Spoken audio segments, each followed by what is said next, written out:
Praise the lord అండి. దేవుని దయ వల్ల మీరందరూ క్షేమంగా ఉన్నారని ఆశిస్తున్నాను. ఇప్పటి వరకు మనం మత్తయి సువార్త 19వ అధ్యాయం వరకు చదువుకున్నాం కదండి. ఇవాళ మనం మత్తయి సువార్త 20వ అధ్యాయము కొన్ని వచనాలు చదువుకునే ముందు ఒక చిన్న ప్రేయర్ చేసుకుందామండి. మహాపరిశుద్ధుడు అయిన యేసయ్య, నీకే వందనాలు తండ్రి. నాయన యేసయ్య, ఇంతవరకు మమ్మల్ని సజీవ లెక్కలు పెట్టి నాయన యేసయ్య నీ గురించి మాట్లాడుకునే అవకాశం ఇచ్చినందుకు నీకే వందనాలు తండ్రి. నాయన యేసయ్య, ఇప్పుడు మీ గురించి మాట్లాడుకోబోతుండగా ఎక్కడ ఏ తప్పు మాట్లాడకుండా యేసు నామములో నా నోటికి మీ అగ్ని కంచె కావాలండును గాక. ఆమేన్. యేసు నామములో మా అందరికీ నీ వాక్యాన్ని అర్థం చేసుకునే కృప కలుగును గాక. ఆమేన్. యేసు నామములో అడుగుచున్నాం తండ్రి. ఆమేన్. ఇప్పటి వరకు మనం తెలుసుకున్నాం కదండి. యేసయ్య పేతురు అడిగిన ఒక ప్రశ్నకి సమాధానం చెప్తూ మొదటివారు అనేకులు కడపటివారు అగుదురు, కడపటివారు అనేకులు మొదటివారు అగుదురు అని చెప్తారు కదండి. యేసు చెప్పిన మాటల్ని యేసయ్య ఒక కథ ద్వారా వివరిస్తున్నారు కదండి. మనం చూద్దామండి. మత్తయి సువార్త 20వ అధ్యాయము 1వ వచనము. ఎలాగనగా పరలోక రాజ్యము ఒక ఇంటి యజమానుని పోలి ఉన్నది. అతడు తన ద్రాక్ష తోటలో పనివారిని కూలికి పెట్టుకొనుటకు ప్రొద్దున బయలుదేరెను. దినమునకు 1 దేనారము చొప్పున పనివారితో ఒడబడి తన ద్రాక్ష తోటలోనికి వారిని పంపెను.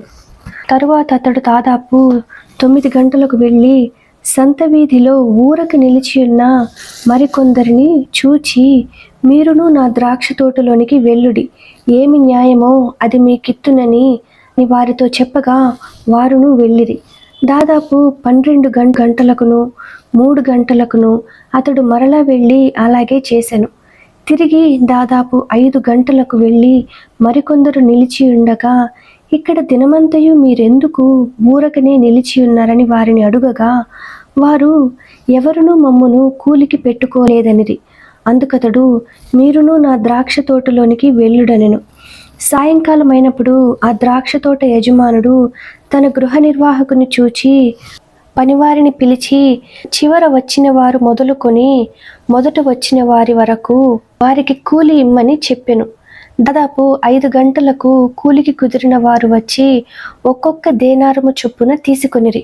మొదటివారు వచ్చి తమకు ఎక్కువ దొరకుననుకొనిరి, కానీ వారికిని ఒక్కొక్క దేనారము చొప్పుననే దొరికెను. వారిది తీసుకుని చివర వచ్చిన వారు 1 గంట మాత్రమే పని చేసినను పగలంతయు కష్టపడి ఎండబాధ సహించిన మాతో వారిని సమానము చేసితివే అని ఆ ఇంటి యజమానుని మీద సణుగుకొనిరి. అందుకతడు వారిలో ఒకని చూచి, స్నేహితుడా, నేను నీకు అన్యాయము చేయలేదే? నీవు నా యొద్ద 1 దేనారమునకు ఒడబడలేదా? నీ సొమ్ము నీవు తీసుకుని పొమ్ము. నీకిచ్చినట్టే కడపట వచ్చిన వీరికి ఇచ్చుటకు నాకిష్టమైనది. నాకిష్టము వచ్చినట్టు నా సొంత సొమ్ముతో చేయుట న్యాయము కాదా? నేను మంచివాడనైనందున నీకు కడుపు మంటగా ఉన్నదా అని చెప్పెను. ఈ ప్రకారమే కడపటివారు మొదటివారగుదురు, మొదటివారు కడపటివారగుదురు.